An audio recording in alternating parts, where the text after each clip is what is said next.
Thank you for visiting ChristopherMedia.net. There's a new Home Depot now open on Maurice Avenue in Maspeth. And as home improvement projects go, this is a big one. Use the product locator on our app for an in-store map to find what you need fast. And check out our new pickup lockers. They make online shopping a breeze. Of course, one thing's not new, our everyday low prices.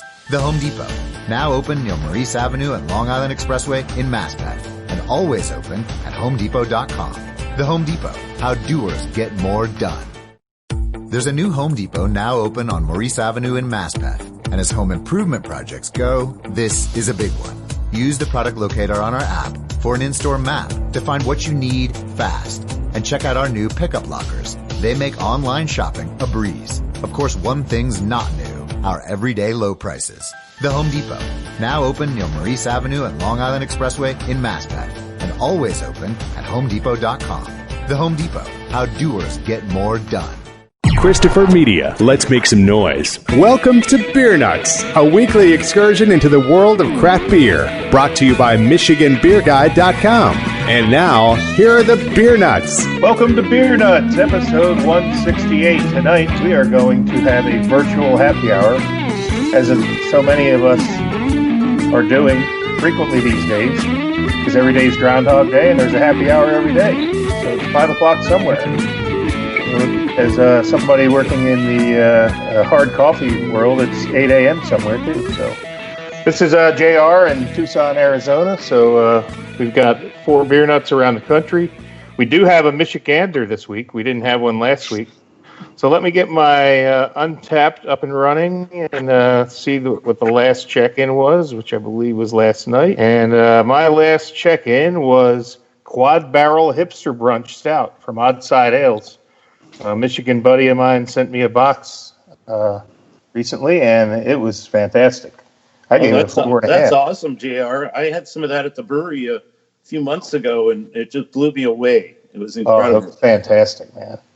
So let's go back and welcome Ross from Durham, North Carolina. Welcome back, Ross. Hey, nice to be back. And my last Untapped check-in was yesterday for Cinco de Mayo. I had the Mexican Hot Chocolate 10W40 from Highwire Brewing. So that was pretty nice. It was actually, I had it from September, but that pepper was still nice and hot and still fully pepper in the beer. So I didn't hate it at all. It was nice.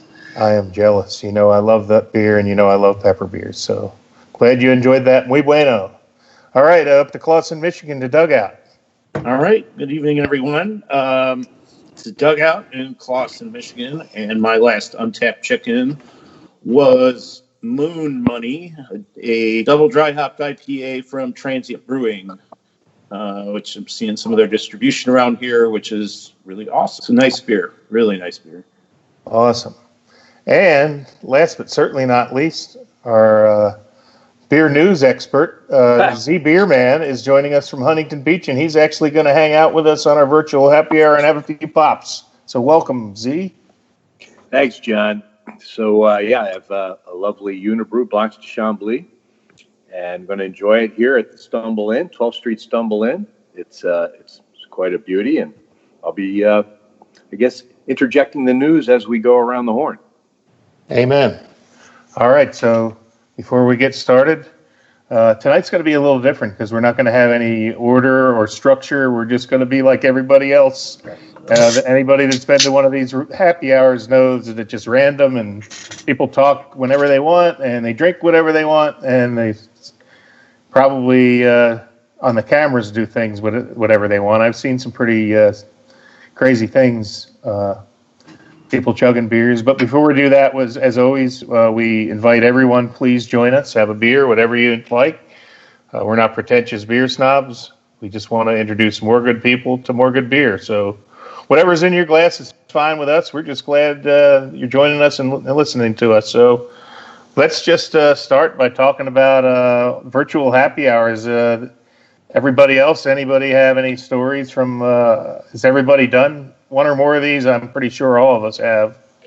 Yeah, we've done quite a few of them, and it's gotten to the point where now it's you have to wear a funny hat, or your outfit has to have a theme that goes with your cocktail or your drink. And so we've seen hula girls with Mai Tais. Yeah, we've seen a lot of trouble. You've got a lot of trouble there.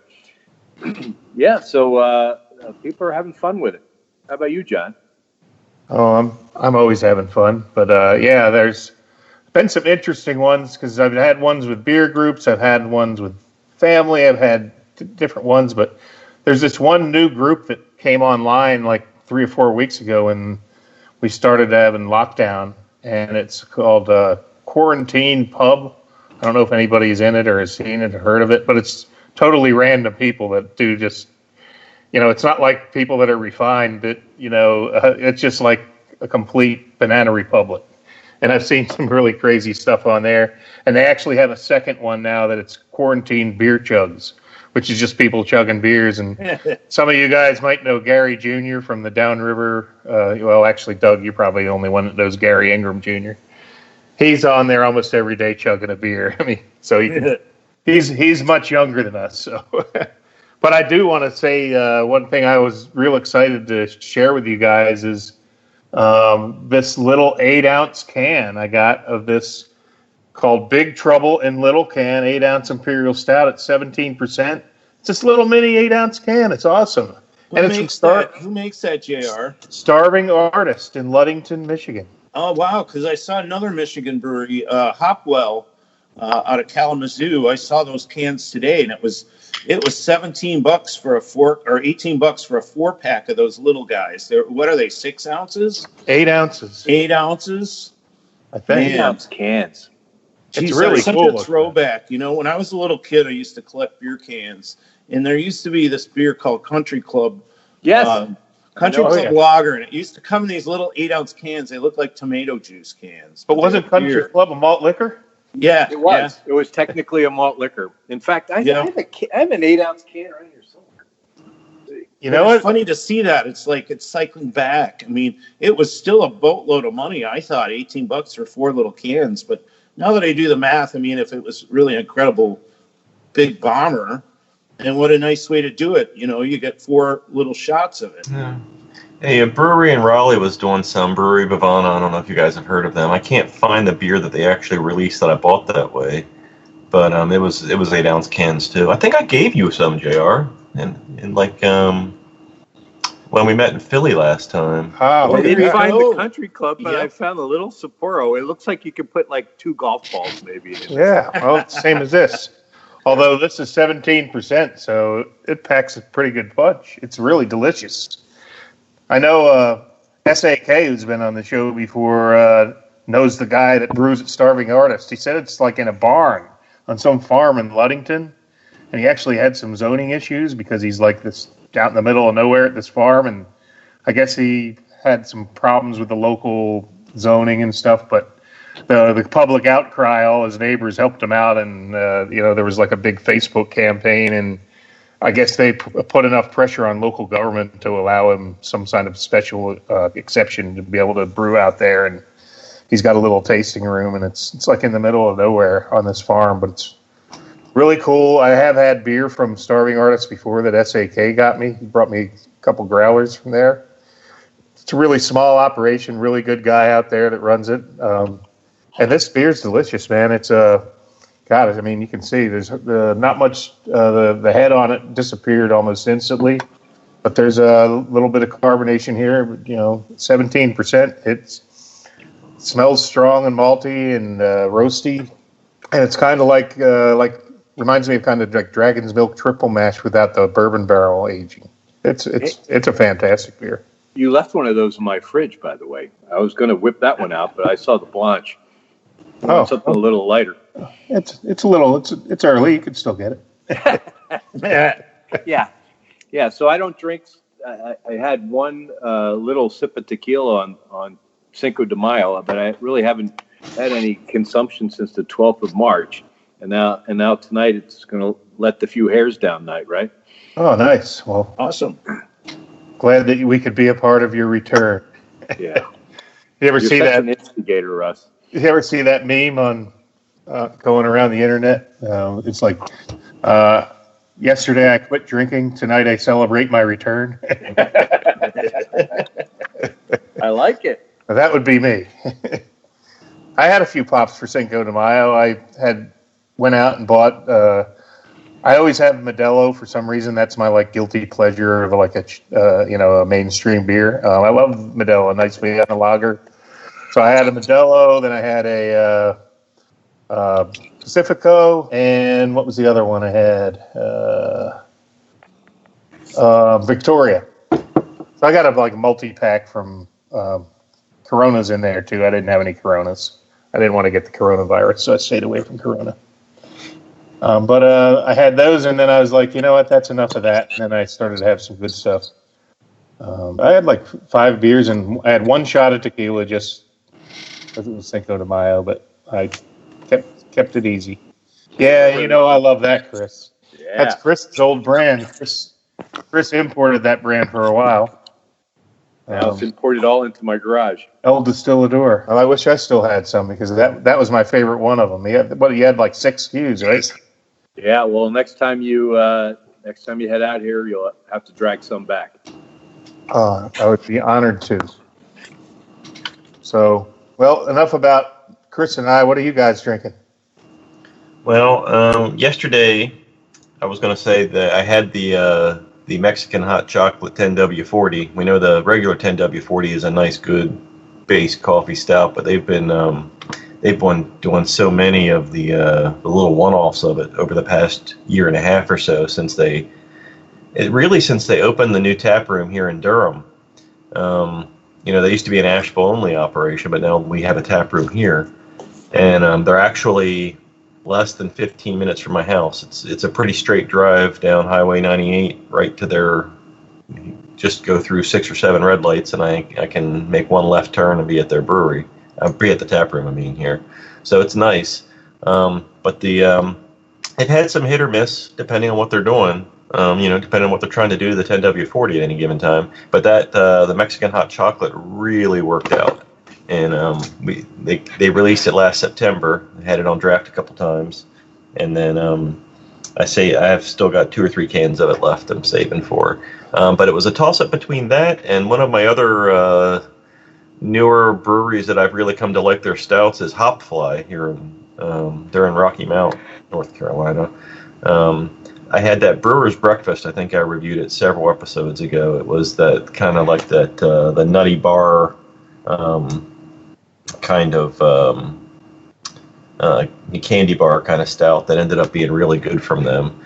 And they had this Ay Caramba, which was another pepper Mexican stout. So I kind of had a toss-up between those two, but I hadn't done a high wire beer in a while, so I decided to do that. And I had done a Hopfly more recently.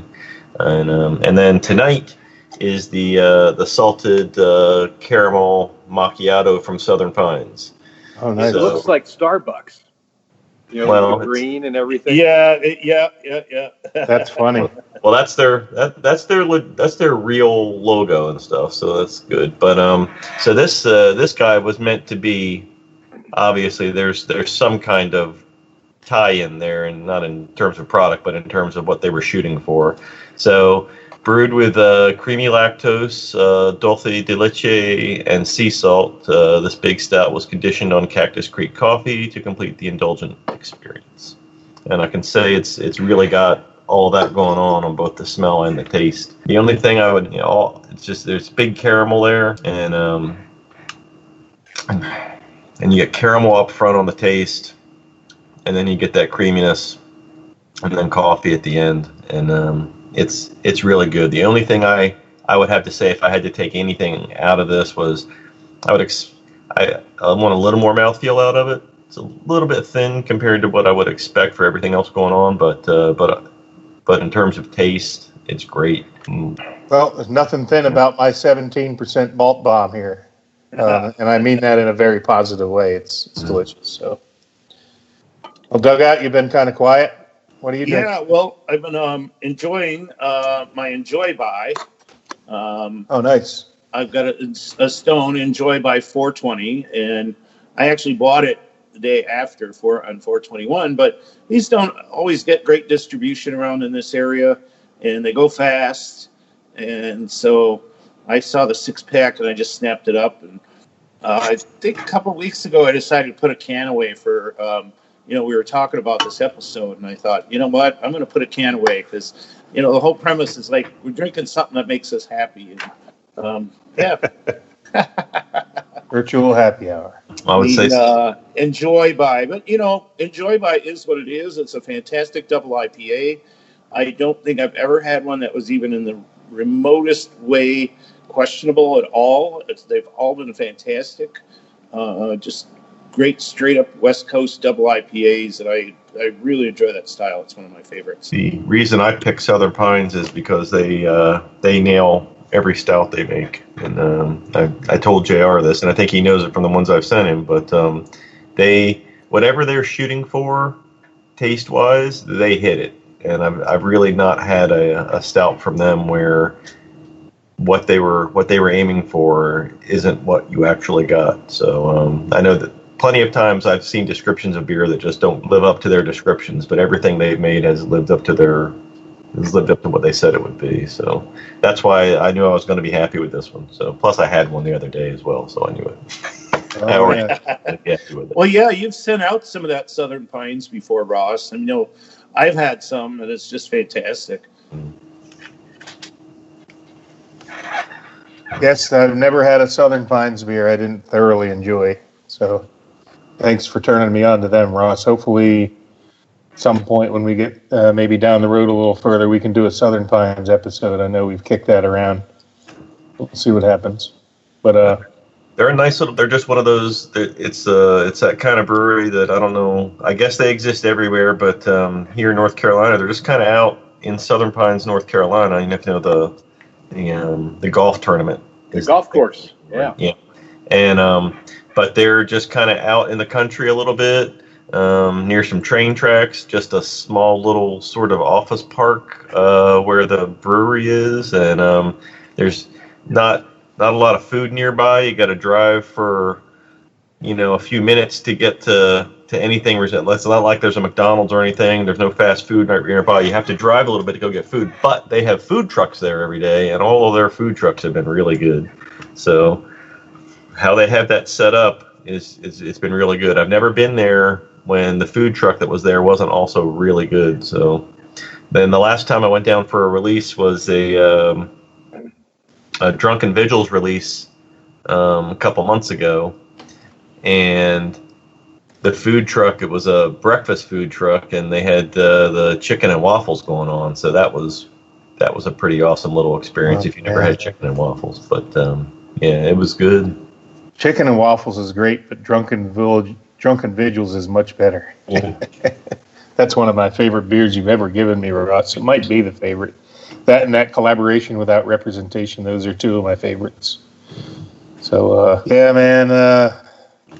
Chris, what are you drinking out there? Blanche de Chambly. I used to have a beer glass, a Blanche de Chambly beer glass. It was one of my favorite glasses, and I think when I moved, I had to get rid of a lot of stuff, and I think it got purged in the move. But if you ever see another one of those, I'd love to recover it. It was a great glass. When you come here to pick up your bottle of tequila, you can pick up some glassware as well. This is one of the brands that I represent, Blanche de Chambly. It's has a picture of the fort, which is the signature building. It was the fort of Chambly, which was right along the river where all the commerce was coming in to Montreal through Chambly, Quebec, and it's a nice wheat Belgian white ale. It's just beautiful. It's perfect for this nice hot day here in Huntington Beach, where I'm enjoying it at the Stumble Inn. But for those of you that haven't tried it before, it's I think our products are really well priced, and these 16-ounce cans, they just came out with them, and they're doing very, very well. So real happy with this one. It's a 5% ABV. It's very light, citrusy, floral, lots of nice floral notes. It's their number one volume product, and number two being Le Fin de Monde. And where this one is more their domestic that really does well in Chambly and Montreal area. The Le Fin de Monde, the end of the world, is the one that perfect beer for now. yeah, it does well all over the world. And another interesting side note, the advertising campaign for this year had to be pulled because there was a guy standing on the corner saying, the end of the world is near. The end of the world is near. And then the person sitting on the patio with the beer say, no, the end of the world is here, and show the Le Fin de Monde. But they thought that was in bad taste, so they pulled that one. Probably a wise marketing move. But I can just tell you, I've had Blanche de Chambly, and it's kind of like it's that Belgian. It's like, it's what Blue Moon tries to be. Only this beer, you do not need an orange or any fruit in it. It stands alone as a great quality beer on its own, and it's I don't want to disparage it because it's in another league well above Blue Moon, which is a mass-produced and that tries to emulate that style. But it's a fantastic beer, man. I'm kind of jealous looking at you and drinking, and I don't get very jealous over 5% beers very often. But this is one more that I would. About this.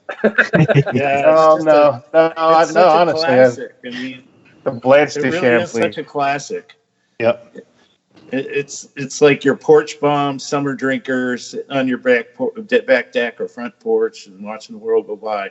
That's a great beer for that, or even just sitting in a cafe, or wishing you could be sitting in a cafe watching all the people buzz by, and boy, I miss that. Yeah, you know what? I wish I could be sitting on like the what's that Mon Ami Gabor in Vegas on the Strip, right in front of the Paris Hotel. They have an outdoor patio. This would be a perfect people watching beer on a nice hot day as you sit out there in the patio at Mon Ami Gabor, having some great food or some oysters or something, and sipping one of these and watching people watching. But yeah, we'll get back there someday, and I will be sure to have one of those soon. Yeah, and speaking about sitting on the patio, and you all probably heard by now, but things are starting to open up. Of course, the feds are loosening things up, and then it's up to every state to decide if they're going to open up, and then every county and in some places every city then decides. But according to the news here, although it's going to be a bumpy road, all the craft breweries that have the will to open up and the ability to open up are in the process right now. And like what our brewery's doing is the first thing we're trying to do is come up with the appropriate protocols to make sure that that our employees are safe and that we're able to safely serve the consumers at our tap houses. And so that's like the big news for this week, John. Oh yeah. Well, to expand on that, in Arizona here, Friday, which will be in the past when this episode airs, but Friday, barbers and salons are allowed to open, albeit with certain measures in place to minimize risk to both the barbers and salon operators as well as the customers. And then next Monday, bars are allowed to open with certain restrictions. I think 25% of capacity. You got to have seating that's no more than 10 in a group and 6 feet apart. And I don't think that anybody's going to be allowed to sit at the bar. I think it's just tables spaced in certain ways, and I don't think anybody really knows what it's going to look like till it happens. But there is a written list of guidelines. Yep. But hey, you hear a lot of feedback from people like, I'm not going into a bar for the next 6 months, and then you have people that can't wait to go in, and so you got kind of various people have different so you know what? It is a free country here, and people will make their own decisions. I know it can become a heated debate that I don't want to get into because this is a happy hour, but you know what? Little by little, things are going to open up, and we'll let the chips fall where they may. I know we're not out of the woods by any stretch of the means, and some people think we should keep things under wraps for a while. Other people think we shouldn't, and I don't know what the answers are, but I do know that I'm enjoying this happy hour. I'm going to enjoy this beer because I already finished that 8-ounce one. there is no set rules on what's going on. Everyone's playing it by ear, and they're playing it to be as careful as possible. But I think, to the previous discussion point, patios, outdoor is where it's going to be. It's going to be plastic disposable cups or cans of product. It's not going to be glassware that's going to need to be washed or handled more than one time and then disposed of. So right now they're looking at accounts will be able to have about 25% of the capacity that they previously had. So then, each account has to decide if that's enough to make a living on, and maybe wait before they reopen. But the ones that I've talked with, they're all chomping at the bit to get people back into their places, and especially if they have outdoor patios, they're really trying to figure that part out real quick. ChristopherMedia.net. There's a new Home Depot now open on Maurice Avenue in Maspeth, and as home improvement projects go, this is a big one. Use the product locator on our app for an in-store map to find what you need fast, and check out our new pickup lockers. They make online shopping a breeze. Of course, one thing's not new: our everyday low prices. The Home Depot, now open near Maurice Avenue and Long Island Expressway in Maspeth, and always open at HomeDepot.com. The Home Depot, how doers get more done. Did you become a school professional to help students reach their full potential? This is the same principle that Milton Hershey School was founded on. If you know of a student ages 4 to 15 who would thrive with just a few more opportunities, explore Milton Hershey School. MHS is here to give kids a safe, stable environment so they can be their greatest selves. We combine an incredible education with healthcare and housing, all at no cost to families. To learn more about referring a student, go to mhskids.org/professionals. There's a new Home Depot now open on Maurice Avenue in Maspeth, and as home improvement projects go, this is a big one. Use the product locator on our app for an in-store map to find what you need fast, and check out our new pickup lockers. They make online shopping a breeze. Of course, one thing's not new: our everyday low prices. The Home Depot, now open near Maurice Avenue and Long Island Expressway in Maspeth, and always open at HomeDepot.com. The Home Depot, how doers get more done. There's a new Home Depot now open on Maurice Avenue in Maspeth, and as home improvement projects go, this is a big one. Use the product locator on our app for an in-store map to find what you need fast, and check out our new pickup lockers. They make online shopping a breeze. Of course, one thing's not new: our everyday low prices. The Home Depot, now open near Maurice Avenue and Long Island Expressway in Maspeth, and always open at HomeDepot.com. The Home Depot, how doers get more done. ChristopherMedia.net. Yeah, and you know what? You can always, for those people that don't want to mingle, you can still get your curbside pickups and your online orders and deliveries where possible. Unfortunately, I live 10 miles from everything, so I won't be getting any deliveries, but I've been doing curbside pickups. And, you can, the best of both worlds now. I think the curbside pickup might never go away. I think a lot of people are getting used to it and kind of enjoying it, and, I've been hearing that same thing where it's just, it was an untapped potential for a lot of breweries, and they always had, sort of the license to do it. They just didn't do it, and the market wasn't there. But all of a sudden, curbside and delivery, just because they open up doesn't mean anybody's going to start flocking to it. And then also, there's going to be the folks that are just going to err on the side of caution, say, you know what, I can wait a month, or I can wait 2 months, or I can wait 3 months and see what happens. As long as this stuff's coming to me, I'll keep ordering it. No, you're exactly right. As long as that demand is there, that service will be there. No, you're right, because all the electronic means of getting beer, whether it's on their website or going through Drizzly or Minibar or the other ones, that's all up through the roof, up 2, 3, 4, 500%, depending on what week you look at it.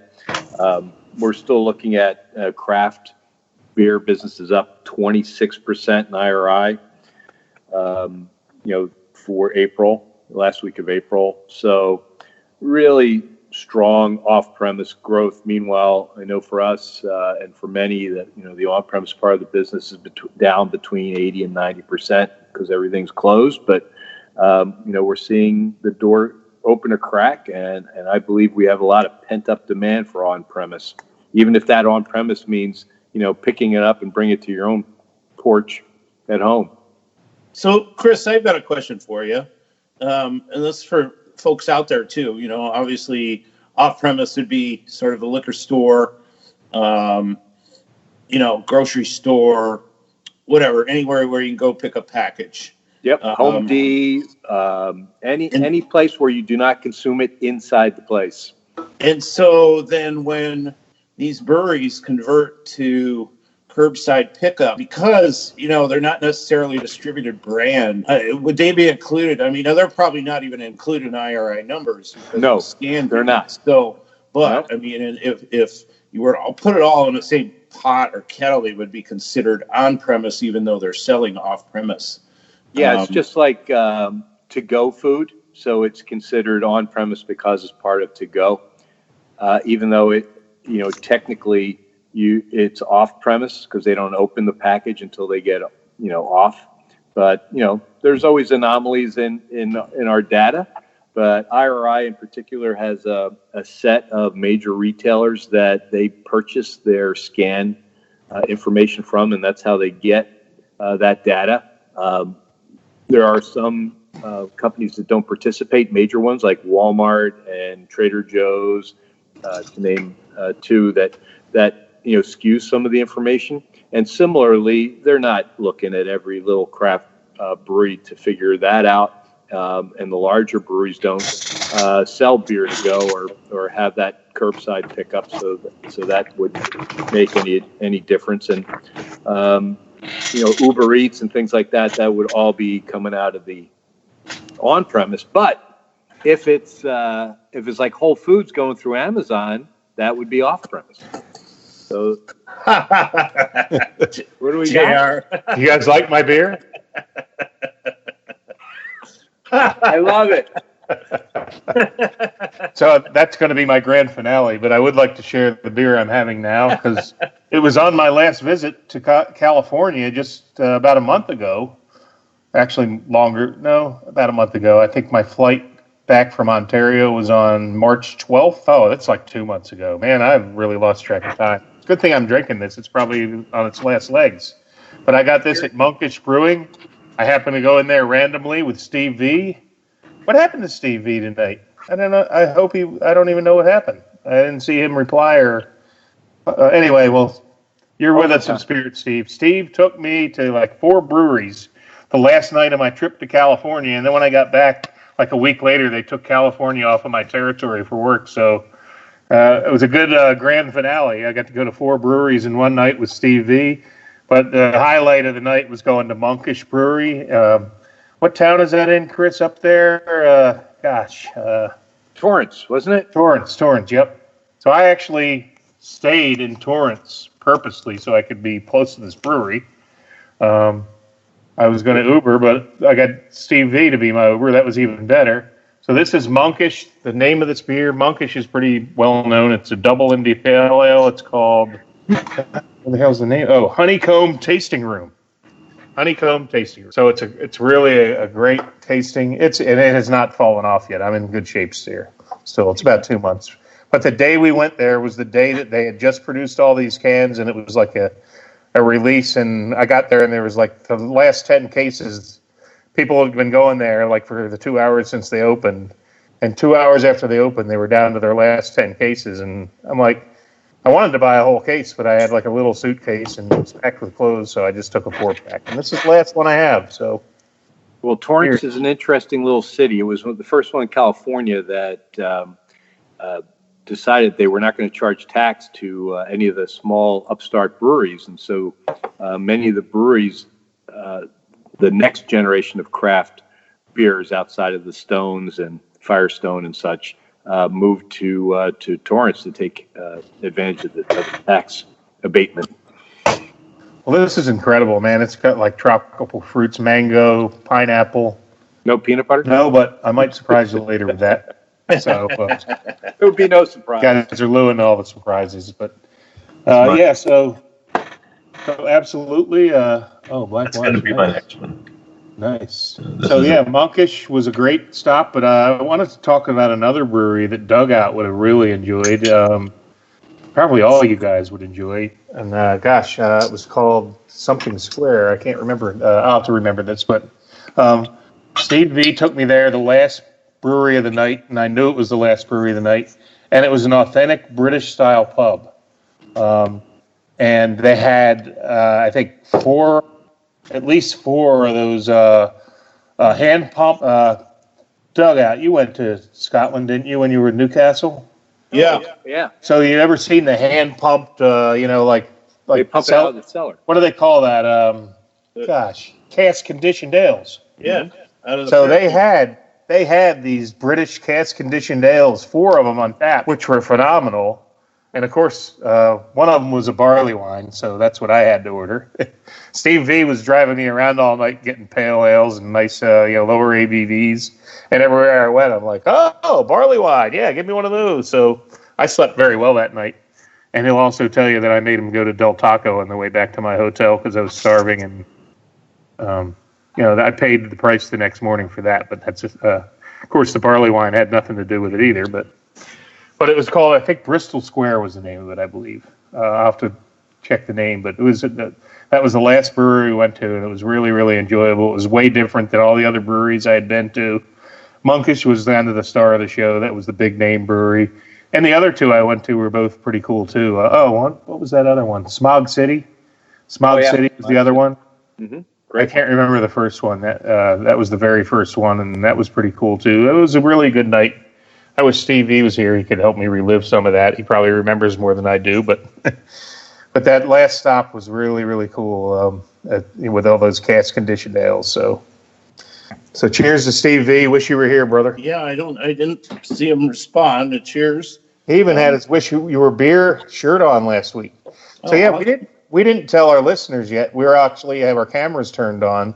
When we do Skype, we usually have only audio, and we turn the cameras off. No one wants to take a look at us old fat balding beer guys, but you know what? Tonight, that's exactly what we're doing because it's virtual happy hour. We're emulating what we do. We're trying to reduce the rules and just kind of freelance it.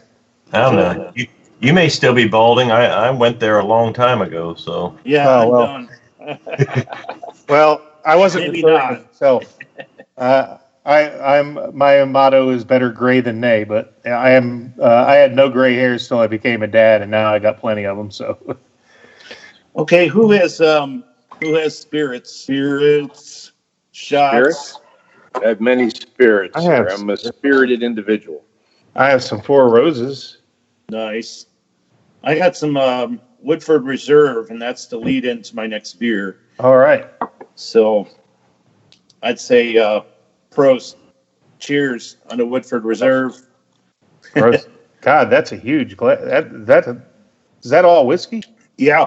That's a huge glass of whiskey. Cheers, man. Well, I don't know if I can emulate that, but He's doing the 4-ounce taster of whiskey. So. Not quite. I think I left it at about 4.5. So it was a double shot, but the lead in is to, no beer label here because it's a homebrew. all right. And this beer is called Keep Making That Face and It'll Stay That Way. Nice. It is an imperial smoked porter, smoked with cherry wood, and it's been aged in Woodford Reserve barrel chips. Nice. And it's actually been aged. This was originally brewed to go into competition for both the AHA, the American Homebrewers Association. That's a national competition. And then there was another one in the south side of Chicago, Brewers of South Suburbia, their annual Charlie Orr Cup. And neither of them made it, From what I understand, all the bottles were opened and then donated to distilleries to make hand sanitizer. Oh, geez, that's kind of a bummer. Well, it's a bummer when you put in like 4 and 5 and 6 beers, and you put your heart and soul into making these, and you're going up against the best there is in the country. So you bring your A game, and then when you can't do it, it's just it's deflating. I'll be perfectly honest with you. It was a hard pill to swallow. I had some great beers in that stash, and there's a few of them still sitting down. This one could possibly age out and be available to some stuff in the fall. But as of now, everything's canceled. So, there's no summer shows. There's no nothing. And so, I made the executive decision on a few of them. Drink them up, man. Had that awesome American IPA. I had a black IPA. They got, boom, done. No looking back, because they're not going to get any better with age. But yeah, it's nice to follow this beer up with or follow this beer after the whiskey. This beer still has quite a bit of the smoke from the cherry wood in it. I put a lot in there, but I think, John, you had this beer as an iteration years ago, and it was a imperial smoked porter with really hot peppers in it. Oh, yeah. And it was Devil's Tongue or something that I put in there, something insane. I know, I loved it.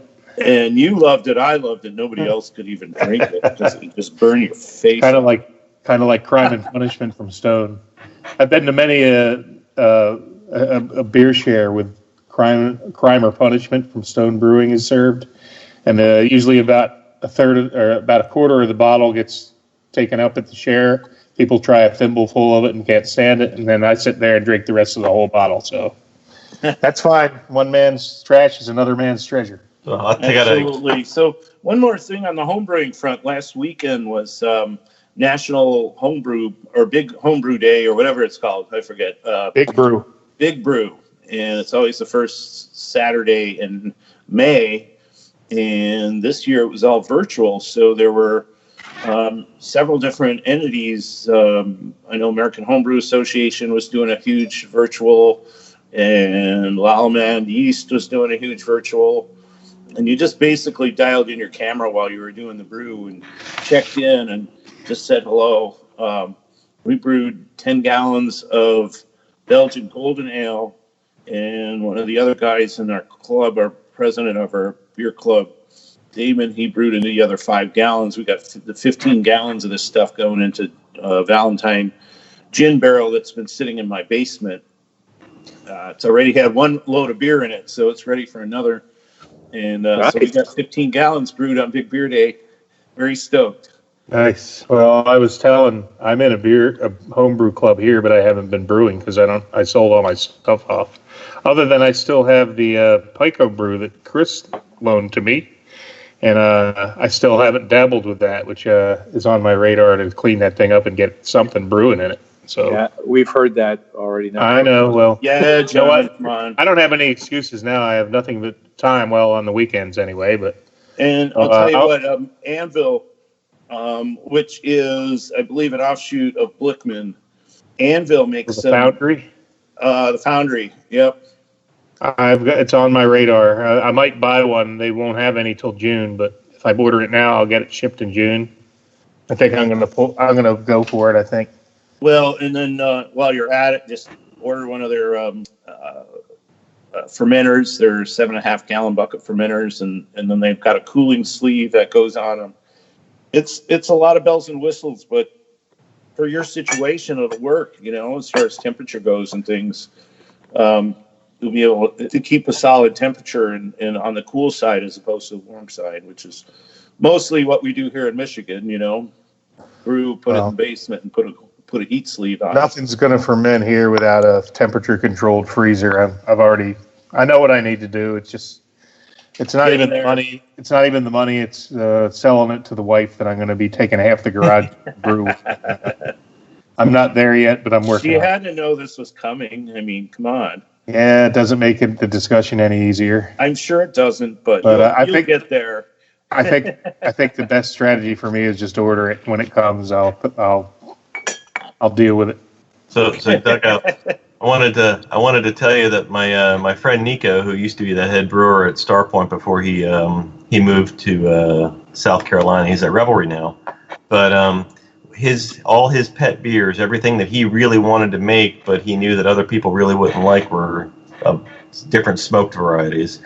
And so he made he finally got the owner of the brewery to say, okay, go ahead and make this whatever you want. And so he made a Lichtenheiner. It's a smoked sour, right? Oh yeah. And before.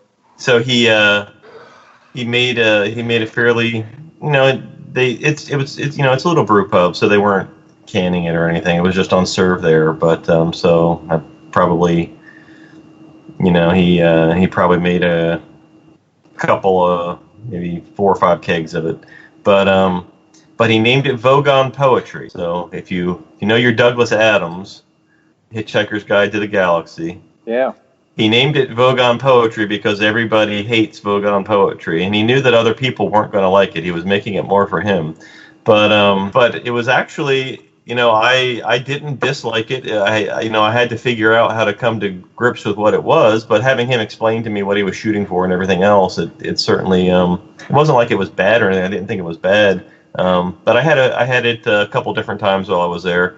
But it's definitely an acquired taste. I will say that a smoked sour is somebody got used to that, or somebody had a tongue for that already. It's one of those things like JR was talking about. There are people who are going to want it. It's a German thing. It's definitely a German thing. And what somebody in a beer club made some, and he actually did an incredible example of it. But this was the best analogy, I thought. Somebody actually dunked some pickle juice into the hot dog water. That's what that beer tastes like. Well, anyway, he named it Vogon Poetry for a reason. So that's funny. John Golden's not on tonight. He and I brewed we've mentioned it on the show a couple times, a style called Piwo Grodziskie, which is another historic beer style, which is a similar, to what you were just talking about. If you go to the BJCP guidelines and look up historic beers, both of these beers will be in there.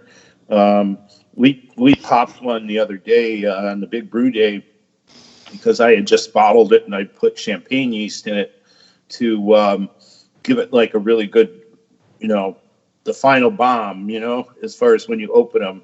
And man, that was coming along nicely. The smoke flavor was beautiful. It has some citrus notes, and it was citrus and smoky, and not huge ABV. So, I mean, it's right along that same lines where it's smoky. It could totally turn a lot of people off in just in an instant because it's smoke and beer. But man, it's just, I love smoke and beer. You guys have had Schlenkerla or any of the sausage in the bottle beers, the Rauch beers? Rauch beers, that's what I like. I'll tell you right now, there's a small brew pub, another small brew pub here in Durham called Bull City Brewery. It's Bull City Brewery and Burger, Bull City Burger and Brewery. I forget what their name is. They really only sell out of their restaurant, but they make a pig meat rye that's smoked. And it's what I can say is that it's basically like drinking a Slim Jim. Sounds good to me. And, that's another one of those acquired tastes. If you were ice fishing, would you want a better beer?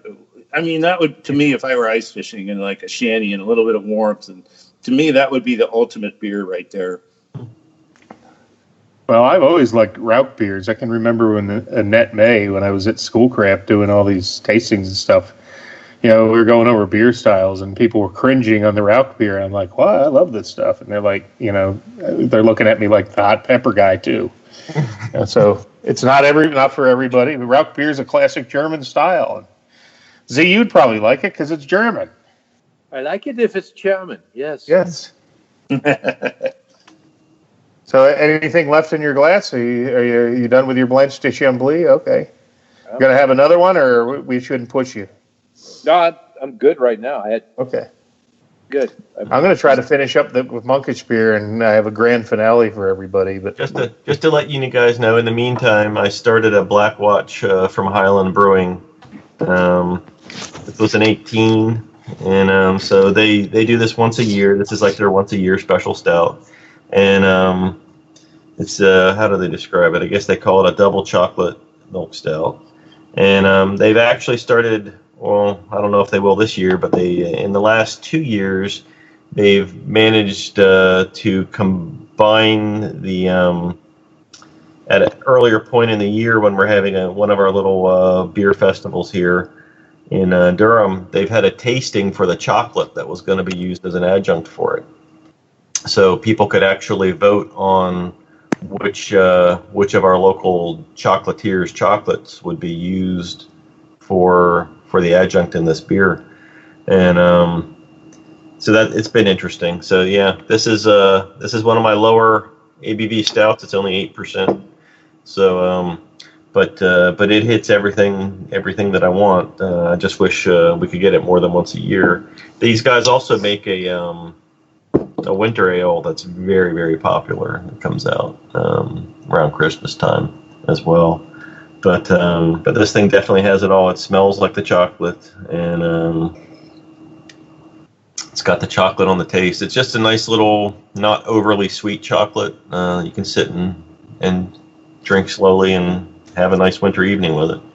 So, but we only get a limited amount of this. It's hard to get more than 4 or 5 bottles, and that's it. So I got 18. I dug it out of the back of the fridge, by the way. That was the other part of the story. I've again, as part of not being able to get a lot of new beer, I'm digging in my fridge a lot more and going into the back a lot more than I used to. And so this was an 18, which is a little longer than I thought I had. So I figured I'd better have it tonight. It's not one of the ones I would have intended to keep for more than a couple of years anyway. So the theme "drink down the cellar" is pretty prevalent these days. It's a great opportunity to start whittling away. And I actually threw a box away and was making some great inroads. And then I got a box from a guy in Michigan with like 20 beers in it, which I'm not complaining because they were all great beers. And some of the beers that came in, which reminded me of tonight's episode, were this year's No Rules. A guy sent me 2 bottles of this year's No Rules and one each of the variant, the chili mango variant and the coffee variant. So, what color are the bowling balls this year? I think blue, light blue, like a metallic blue. So I got 2 of them, Russ. So I might be able to hold one for you. I've got plenty in my cellar. I'll be glad to share the wealth. So I don't know, Chris, you might not know. No Rules is a Vietnamese porter. It's, what is it, 15, 17%? It's Vietnamese coffee porter. Vietnamese coffee porter. Yeah, I don't know that there's such a style as Vietnamese and porter. It's bourbon barrel aged. It's there actually is a rum barrel variant too, and a coffee variant, and this mango chili variant, which sounds really interesting. That's probably going to be one of those that only I will like, but I think it was their least desired one when they had the release, but it's fine. Everybody else wanted the peanut butter one. That one sold out first, and the mango one no one wanted. And I got the mango one and it passed on the peanut butter, so there we go. That episode goes by. That's so funny. ChristopherMedia.net. Me, but also you. The Pharaoh fast forwards his favorite foreign film, Powder Donut. Okay, what's my line? The only line I see here on the script is get options based on your budget with the name your price tool from Progressive. Oh man, that's a tongue twister, huh? I'm sorry, I'm gonna need a few more minutes. Bulbous Walrus, the Bulbous Walrus. The name your price tool, only from Progressive. The owl ran afoul of the comatose coxswain. Progressive Casualty Insurance Company and affiliates. Price and coverage match limited by state law. There's a new Home Depot now open on Maurice Avenue in Maspeth. And as home improvement projects go, this is a big one. Use the product locator on our app for an in-store map to find what you need fast. And check out our new pickup lockers. They make online shopping a breeze. Of course, one thing's not new, our everyday low prices. The Home Depot, now open near Maurice Avenue and Long Island Expressway in Maspeth, and always open at HomeDepot.com. The Home Depot, how doers get more done. There's a new Home Depot now open on Maurice Avenue in Maspeth. And as home improvement projects go, this is a big one. Use the product locator on our app for an in-store map to find what you need fast. And check out our new pickup lockers. They make online shopping a breeze. Of course, one thing's not new, our everyday low prices. The Home Depot, now open near Maurice Avenue and Long Island Expressway in Maspeth, and always open at HomeDepot.com. The Home Depot, how doers get more done. ChristopherMedia.net. So, did you want to hear any other news that's going on? Absolutely. All right. Yeah, of course we do. And JR, I'm jealous on those no rules. I haven't found them yet. I haven't looked for them. And actually, one of the questions I was going to pose, and sorry to cut you off there, Chris. No worries. That, with everything, stuff going on and stuff not going on, I mean, how much are you paying attention to beer releases? And that one just came and went, and people that could get there went and got it. No distribution. Who knows if they got any left? I mean, they probably do stashed away, but it was just one of them things where I'm not trucking there. You trucking there? Nope. Well, full disclosure, they did have an online release, and you were allowed to have proxies. So I actually ordered a couple bottles on there. My proxy who picked them up sent me extras because that's just how he rolls, and he sent me all this. I ordered 3 bottles. He sent me 20. So kind of one of those. So I owe him big time. But I'm sure, Dugout, we can have a sidebar and make sure that you get a bottle of this. I'll figure it out. I'm not worried. I know you're not, but I just, they show up. When you have friends in low places, you get good things happening, right? So what else is happening, Chris? Well, as a segue to that, postponing special releases is what's in the news. That even before COVID, it appears that craft in general was trying to winnow down releases overall. And I know it doesn't seem like it because there are so many of them, but because of COVID now, many of the releases for craft beers have been postponed. A lot of them right now scheduling to be in Q4 and Q1 of next year. So that's another thing that's happening is there are beers that are out there. As you find them, pick them up. Not only are you supporting craft beers as it is, but you're going to find that you're not going to find things for a while. Things that you expected to be released are being postponed for a lot of reasons. But mostly, when you're not really sure how you can sell something and how much you can sell, that's a bad business model. So things have been postponed. Yeah, I don't know if you have any firsthand knowledge of any of that, but that certainly made the news. And then as far as the big news on postponing brewing, Mexico still isn't allowing brewers to open, and they're expecting all the distributors are being warned by all the Mexican brewers that, hey, we're going to be running out of beer soon. So we're going to see it's going to be like toilet paper for some people. They're going to be stocking up on Mexican beer. It's a different kind of Montezuma's revenge, if you will. Yeah, good opportunity for some local crafts that do find Mexican lagers to just kind of step in and fill the void, and for people to possibly try some stuff that they would never even consider as an option. That's a great point. I think that every craft brewery should put together a Mexican lager to fill that void. Amen. Great. Yeah, that's great. I just read today an article on one of the trade websites saying brace for Heineken USA, who I used to work for, that they've warned their distributors that Dos Equis and Tecate is going to be a shortage real soon. So exactly what you're saying. Great opportunity for craft brewers to, some of those Dos Equis drinkers will try something and never go back to those Mexican. We'll see. Absolutely. And then the other strange news that came out is, and this is macro brew, but it's interesting how some of this works out because it really means a lot for the beer industry overall. But Pabst is a virtual brewer, and they don't make any of their own stuff, and they have got many brands, whether it's Schlitz, Stroh, Schaefer, Peels, whatever, a bunch of different brands that are all made by contracting. And originally they had a deal with Miller Molson Coors, whatever their name is today, Molson Coors, to brew all that, and that's about 4.5 million cases. And they were brewing across their breweries, and when Miller closed their Eden, North Carolina brewery, all hell broke loose because they had told Pabst they were going to stop brewing their beer.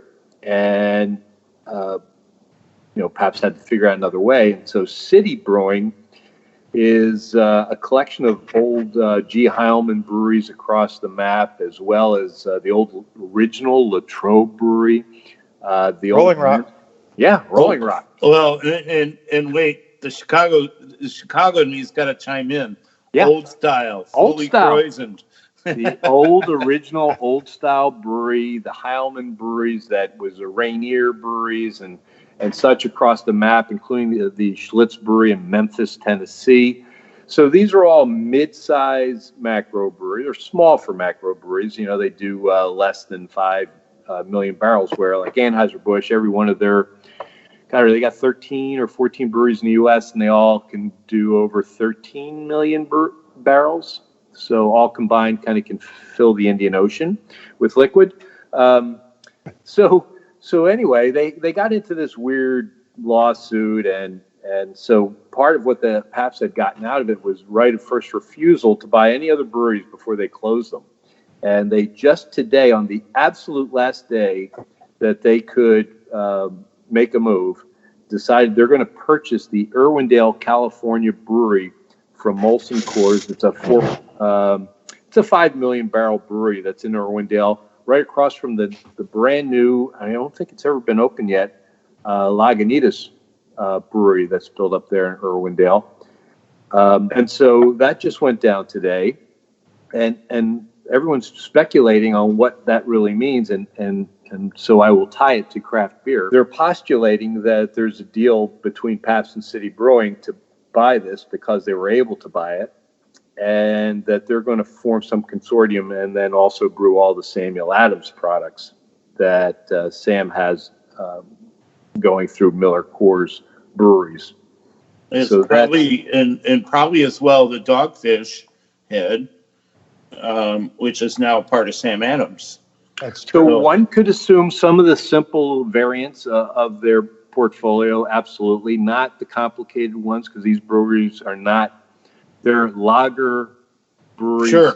And mass production. I mean, they get upset if you're not running 30,000 cases before they switch the line onto something else, and not just liquid, but packaging and such. They're made to just to burn it and go. But what's interesting here is that that Miller Molson Coors now has closed within the last few years. That's under 5 years. 2 5 million barrel breweries to take capacity out of the market. They were able to plow Eden over before the lawsuit, but Irwindale's being snapped up. And I think that's a great thing. There's only a few monster breweries out in the West, and besides the Anheuser-Busch breweries, that's one of the last remaining ones. And I used to be a liaison between the sales department and the Irwindale brewery back when I worked for Miller Brewing Company, and that site is what's called a closed site. There are no tours. There's nothing about it but a closed factory. And I was able to get a guided tour by the brewmaster at the time. And I have to tell you, they ran a ship, and it was all about how much high quality product you could get going out that door with the least amount of waste. And I don't know if you've toured many large breweries and how much broken glass and suds and things are flying all over the place. This thing was a tight ship. So good for Pabst, and it'll be interesting in future news to see how Samuel Adams and Dogfish Head, Twisted Tea, and the Truly products filter through that. Yeah, I mean, for distribution purposes alone, to have that on the West Coast is huge for them. But and Pabst is sort of an enigma too, because not only do you have the PBR, but they did very much like we did some Stroh's episodes on the show with Uncle Pete, and we miss Uncle Pete, by the way. But we did some Stroh's shows with Uncle Pete where they were bringing back retro brands, and so City Brewing in Detroit is brewing Stroh's, but what really struck me as like really cool, and this goes back because I talked about collecting beer cans as a kid and some of those old retro brands in those old cans, and then you see like a Pabst old tankard show up, and it's sort of an amber ale that's brewed off of some recipe from the pre-Prohibition, and then even to go into their new model, which is the Pabst coffee beer. If anybody's had any of that stuff, it was like, I don't know, it was like when you're a kid and somebody feeds you coffee and it's got enough milk and sugar in it, you could drink it. That's the way I kind of saw that one. But it's interesting to see that they're trying some things and trying to make themselves relevant in a macro way. They are, and they're, whether it's Olympia, Hams, Rainier, Schlitz, they're still in the game with those products, and they all have a regional flair, and the development marketing wise is really basic, but these breweries are made to do one thing: make a consistent lager product. So, I mean, if you get one, they're always going to taste the same, and they're going to be exactly what you want, and the price is going to be right. That's also the Not Your Father stuff too, right? Not Your Father's root beer. That was all brewed by City Brewing, and you're right. That's a Pabst product, and they kind of wore that one out, and that became, people kind of figured out how much sugar and calories and were in the Not Your Fathers or the Bud Light Ritas. I mean, one of those tall can Bud Light strawberry margarita things, they have enough calories to equate to 4 McDonald's milkshakes. Damn. Yeah. I always I enjoyed some of the variations of Not Your Fathers, and I believe it originally came out of Chicago, and in some Chicago bars you could go and they would have the high octane on tap, and it would be 18.6% of Not Your Father's root beer, and they'd serve it in a sniffer for you, and you'd sit at the bar and just go, holy mother of God. Man, that's not my cup of tea. I used to get the Mountain Dew It's like knockoff. doing a shot. I mean, I used to buy when I was in Michigan. You guys would never know because it's not like I ever posted it online or anything. But I would buy that Not Your Father's Mountain Ale. It was like the fake Mountain Dew one. oh, the Mountain Dew, the alcoholic Mountain And Dew. I mean, I could drink like 3 of those in like a half hour. It's like down like they were nothing. Probably like 1,500 calories. Probably 500 calories a bottle. But I love the taste of them. But Alka Pops. But you were talking about the Pabst Hard Coffee. Full disclosure, you guys know that I work for a competing brand to them. But my parent company actually contract brews that product. And Chris, when you brought that up about Pabst, they're changing their label slightly, and we are rebranding our product completely, which is another issue. In a future episode, I will completely reveal who I'm working for and the brand, and we're rebranding and relaunching with some new stuff, but it's just a new brand name, not New Liquid for the most part. But my parent company's name is 12-5 Beverage, and Pabst is going to change to say brewed by Pabst Brewing to brewed by 12-5 Beverage, because our parent company is a big coffee roasting company, and I don't know why they're making the change or if they've been mandated to, but soon we'll say it'll actually be the same company I work for, because we contract brew the product for them, but I won't be selling it. It's technically it's complicated on how that works, label wise, depending on who makes it and who owns the rights to the actual brand. You have to have it labeled a certain way, and then those labels have to have federal approval, and then for the states, they have to have state approval. And there are some little tricky laws that sometimes, if that brand label or formula is still owned by 12.5, then It is. 12.5 has to be on the label. So, That's the way it is. I'll give one quick teaser, and then we'll get off of the hard coffee segment. But you were talking about the Dugout was talking about how the Pabst coffee brand tastes like sweet and creamy, and which it is. And our most highest selling SKUs are sweet and creamy and high in calories. But we are relaunching a cold brew version flavor that will be 120 calories and will be no dairy in it. It'll be just black coffee.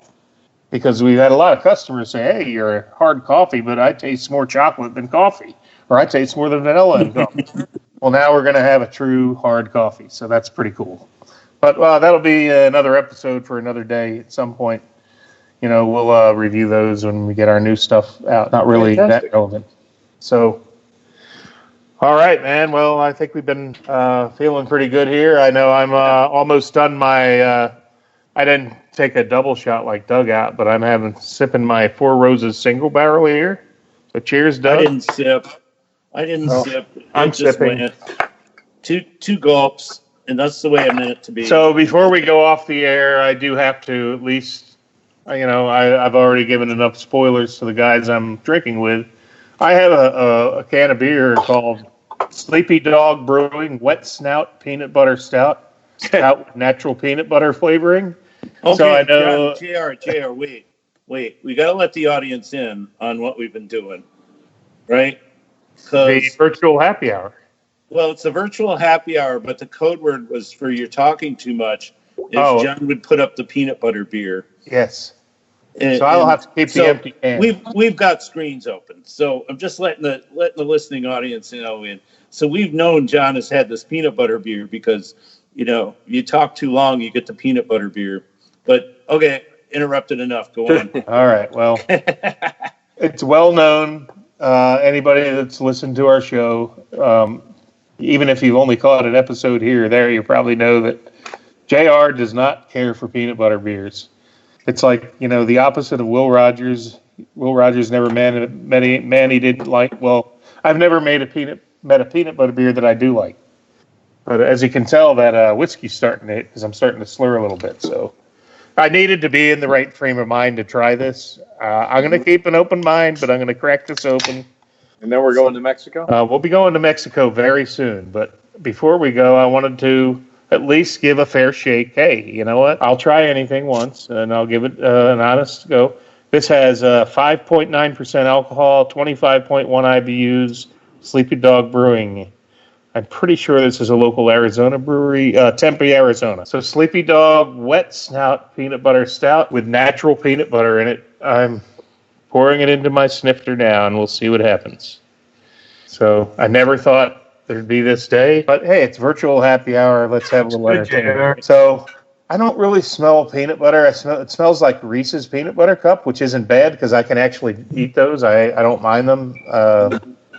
And what's really funny as well is I don't care for milk chocolate that much, but I do like Screwball peanut butter whiskey. Another one of my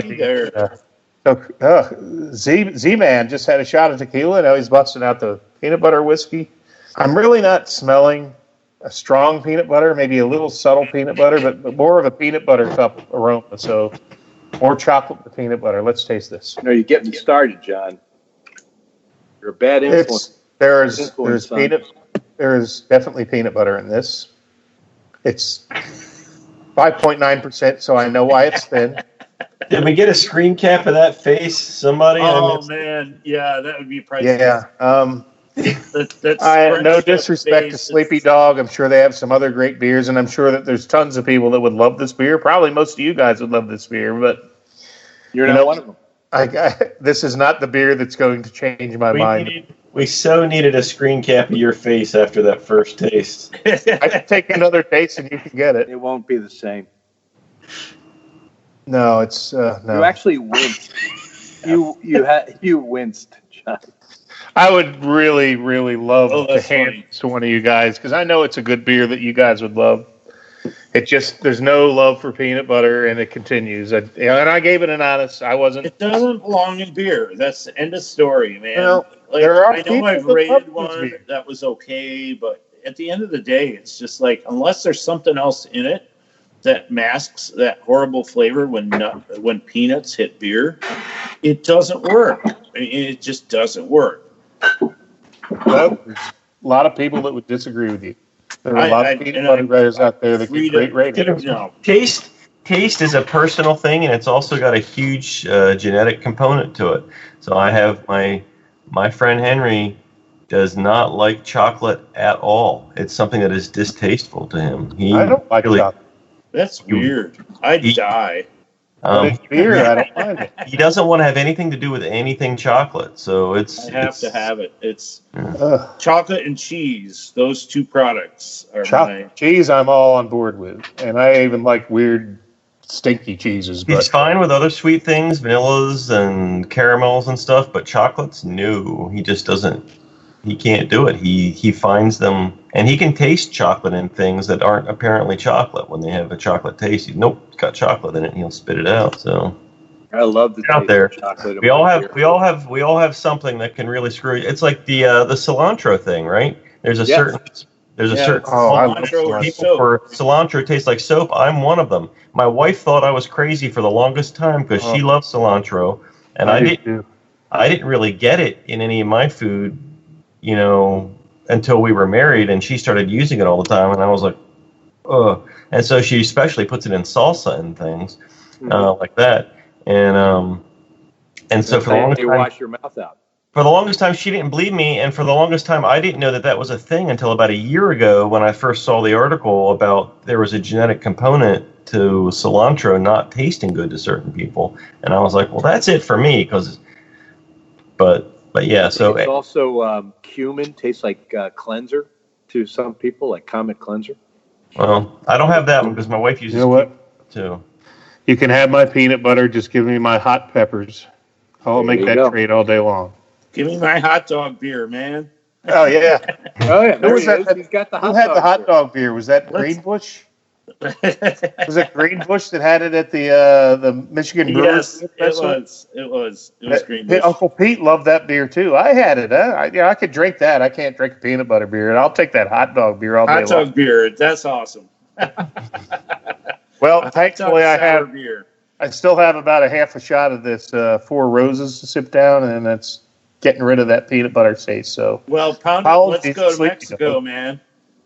We will. So apologies to Sleepy Dog. I will make sure I taste one of your other fine beers. It's not you, it's me. It's kind of like the breakup in a bad dating situation, but All right. Well, thanks for joining us on our virtual tasting, share, whatever. Maybe we'll do another one of these, and invite like a whole bunch of people. Like maybe not just random people, but listeners. If you want to be included, hit us up at Beer Nuts Podcast. Send us a message. As long as you're not like an axe murderer or brewers, home brewers. I mean, yeah, brewers. As long as you haven't been convicted of anything. Yeah. Exactly. So, hey, we're all for it. We all are in beer groups. Maybe we can throw a few invites out to some of our beer buddies to join us for one episode and do one of these. So thanks for joining us, and hit us up at Beer Nuts Podcast on Twitter. I'm going to probably post some pictures here of the Big Trouble in Little Can. I think that would be a cool picture to post on Instagram. I might even post a picture of the Wet Snout peanut butter because I know it's a good beer for those who enjoy these things. But until then, we're going to head to Mexico City, and we'll be back at you next week. So as they say in old Mexico City, A.M.N. Adios, my friends. Progressive presents The Sounds of the Old World. The year is 2019, and someone is getting up to use the bathroom at the stadium. Excuse me? Excuse me? Oh, sorry. Excuse me?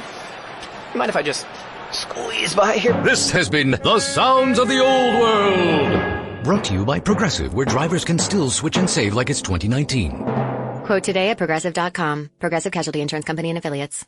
There's a new Home Depot now open on Maurice Avenue in Maspeth.